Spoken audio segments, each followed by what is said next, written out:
What's up, YouTube?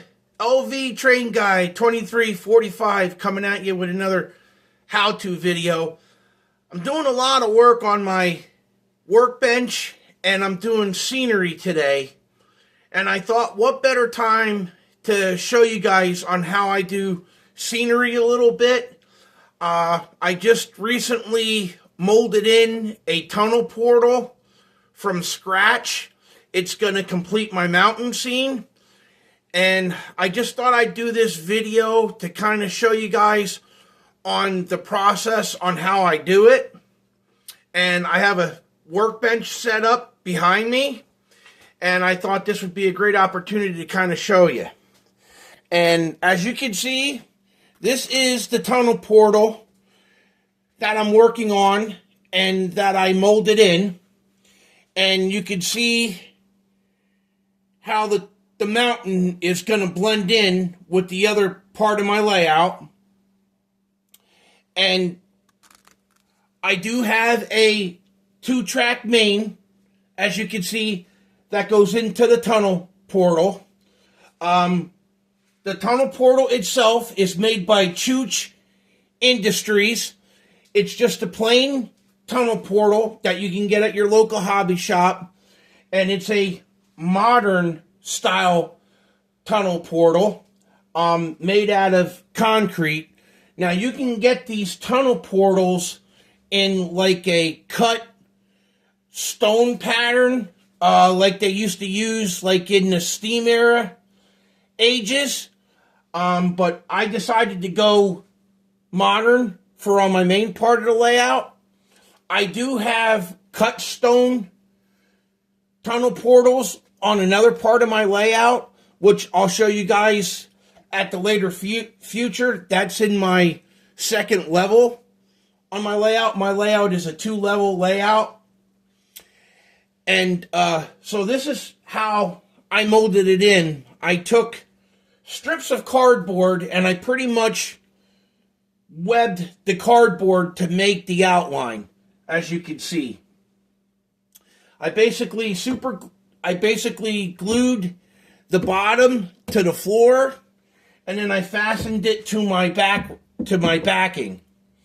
And then I interwebbed the cardboard strips in and out, and I stapled them. But I made sure I made enough space between the cardboard strips where I could get a staple gun in there to kind of staple the staples. And I made little mountains and valleys. You can see that this is a little valley here on kind of how I wanted it to look. And how everything's going to blend into one another. Eventually there's going to be a couple of little clouds up here. I'm going to paint clouds that I've made stencils for. And I'll put some greenery up here and stuff like that. And I'll finish that scenery out with greenery and everything. And once you plaster coat everything and you get your plaster on, this is the plaster cloth that I used. It's made by Woodland Scenics. And you can get it at pretty much any hobby store. And I put the plaster cloth over top of it. And I let the plaster cloth dry for 48 hours. At least 48 hours. The reason you want to let your plaster dry is because you want your scene to really dry before you start working on it. Some modelists, they say, oh, I can work on it after a couple of hours. Or I can work on it if I do it in the morning, then I can work on it in the afternoon. You really don't want to do that because with plaster clothing, it holds moisture. So even though you may think that it's dry, it's not actually dry. So I use the general rule of thumb of waiting 48 hours. And as you can see in the back here,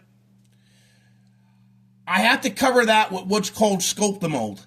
As you can see where I left off on the sculpta mold. The sculpta mold pretty much covers all the little pinholes on the plaster. And I want to show you guys on my workbench here. I have a bucket of water and I have another 2 bins. And what you do is you pretty much use a cup of water and you put it in the dry bin and you mix your sculpta mold. This is what they call sculpta mold. And how you do it with the sculpta mold is basically you're going to take your sculpta mold and you're going to take a handful.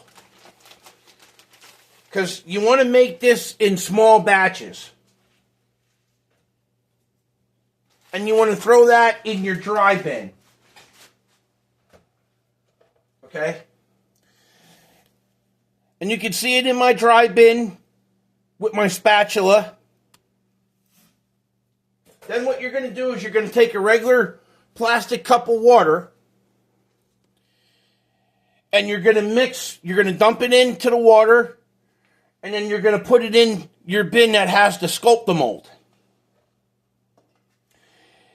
And you're going to mix your sculpta mold up to a nice consistency where you can put it on your scenery. And that's how you make the sculpta mold. And I'm just going to move my camera, and I'm actually going to show you guys on how you make sculpta mold. Okay? So like I said, you have your water and you have your dry bin contents. So what you're going to do is you're going to take your water only halfway to a quarter. And you're just going to dump it where your sculpta mold is. Now you're going to take your spatula and you're just going to mix that sculpta mold into a nice little paste. You don't want it too wet. You don't want it too runny. You want it just right where you could put it on your scenery project.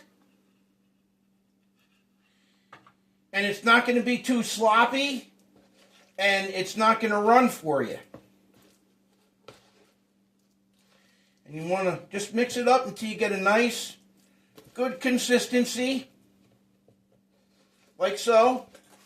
And you'll see the little ball of consistency like this. That's about what you want.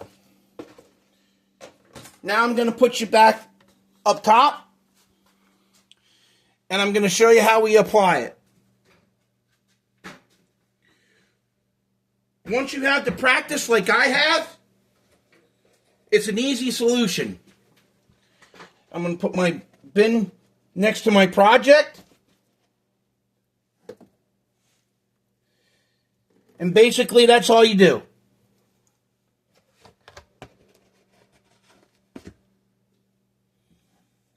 Put it on with a spatula. And you're going to smooth it out on your scene.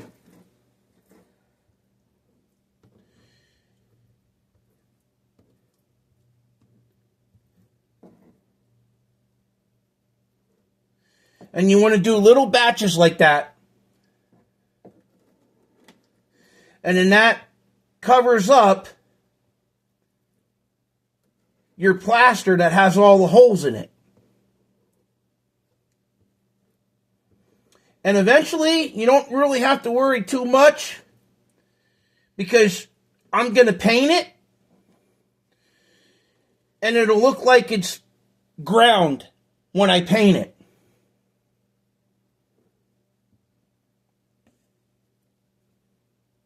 And if you drop a little bit on your layout, no big deal because you just work it into your scene.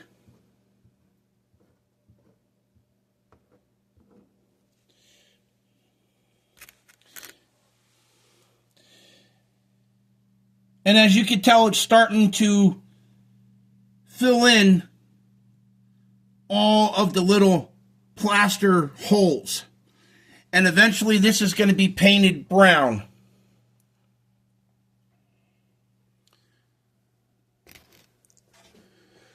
But that's how you mix a batch of sculpta mold, and that is the proper way on how you do sculpta molding and do a mountain scene or any type of scene that you pretty much want to mold.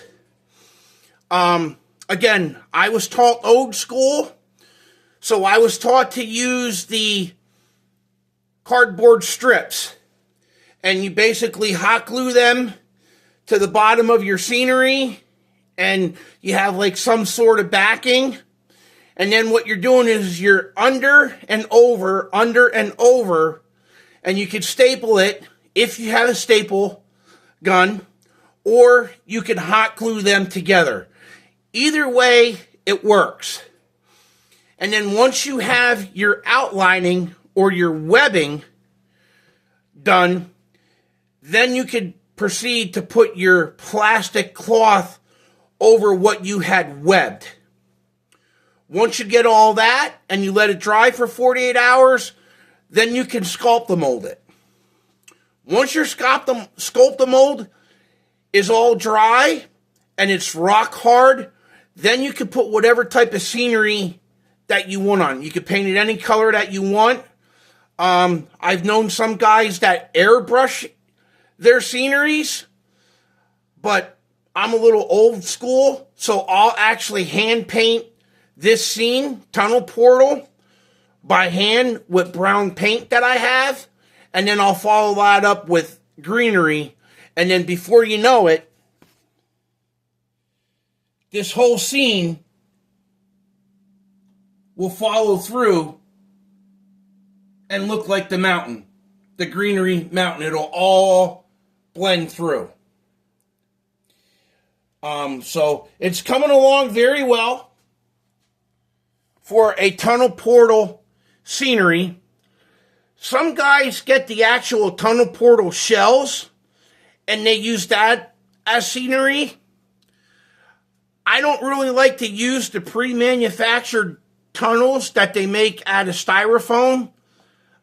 Personally, I just think it's cutting a corner.